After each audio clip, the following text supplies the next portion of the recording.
Sometimes they don't choose you. Not because you weren't attractive, not because you weren't funny, and not because you weren't supportive, loyal, emotionally available, and basically doing emotional admin for two people. They just didn't choose you. And that hurts in a very specific way, because heartbreak is painful, but not being chosen feels personal. It doesn't just hurt your heart, it questions your worth. It feels like you've submitted an application and didn't get the job. No feedback, no explanation, just we've decided to move forward with another candidate. And today we're talking about why that hurts your ego so much, why you spiral, and why it doesn't mean what you think it means.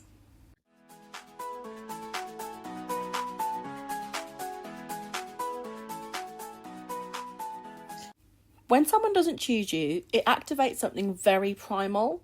Humans are wired for belonging, for attachment, for being selected. So when someone walks away or chooses someone else, your brain doesn't process it as misalignment. It processes it as rejection.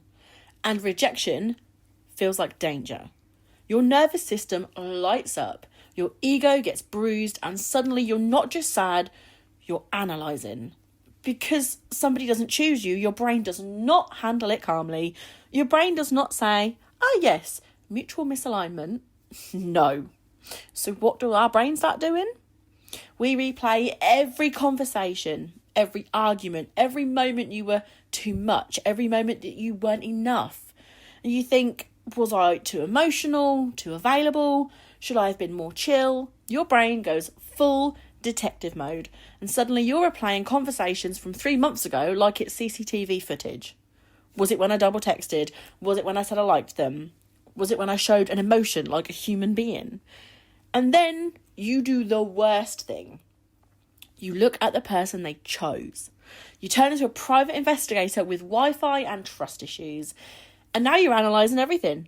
Their hair, their personality, their job, their captions.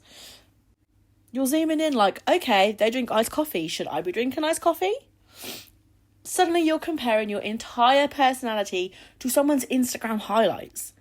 But here's what's really happening. Your brain is trying to find a fixable flaw. Because if there's a flaw, you can correct it.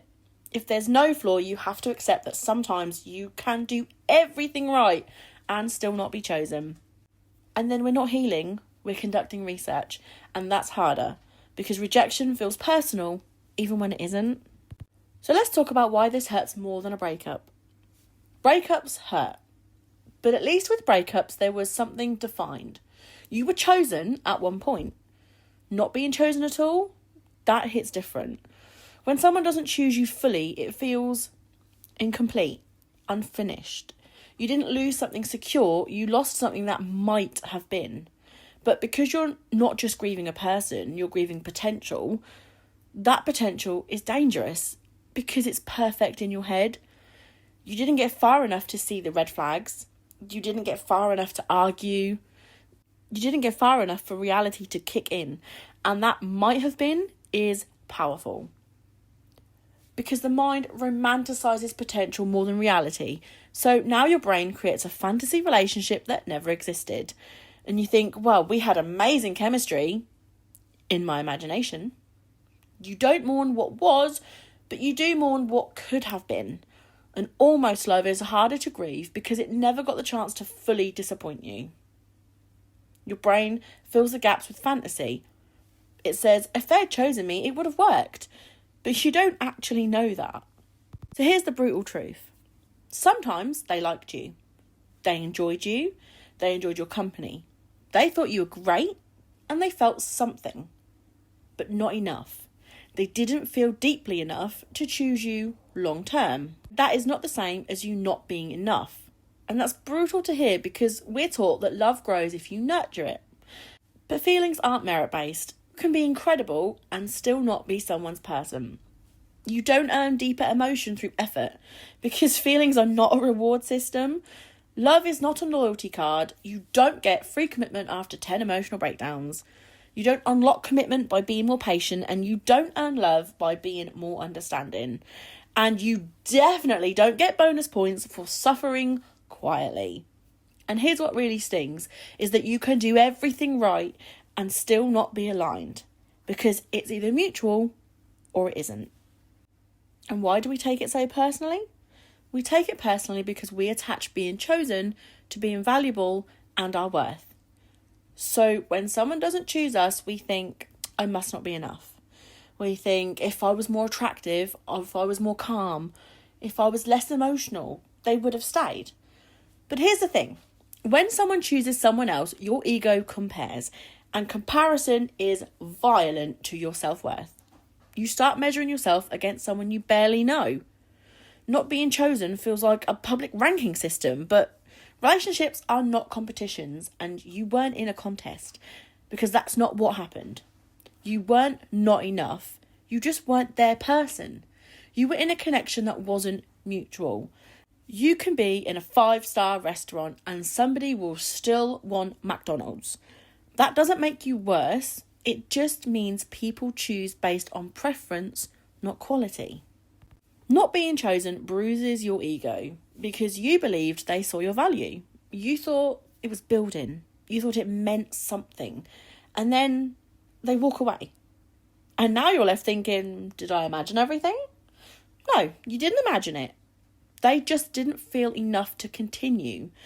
You're not delusional, just optimistic. So instead of asking, why didn't they choose me? Ask, why would I choose someone who wasn't sure about me? Why would I choose someone who hesitated? Would I choose someone who kept me guessing? Would I choose someone who needed convincing? Would I choose someone who saw my value but still explored other options? If you have to campaign for commitment, you're already overqualified, because being chosen clearly feels calm. No confusion, there's no anxiety, no guessing, no mixed signals, no decoding text like you're solving a puzzle. If you need a group chat to analyse their behaviour, they are not for you. If somebody doesn't choose you, I know it hurts. I know it makes you question yourself. But somebody not choosing you does not define you or reduce your value. It just means you weren't aligned. And alignment is mutual, not forced. You don't need to shrink, change, or perform to be chosen. Stop trying to prove your worth to people who are undecided, because the right person won't hesitate. You deserve to be chosen clearly, not reluctantly, not temporarily, not conditionally. Stop trying to be chosen by someone who's undecided, and you won't feel like you're trying to convince them. Choose yourself out of rooms where you are optional. If this episode hit, it's because you felt this, and you are not alone. Feel free to submit your stories anonymously if you want to unpack them together, because healing isn't always graceful, but clarity will always set you free. I'll see you on the next episode.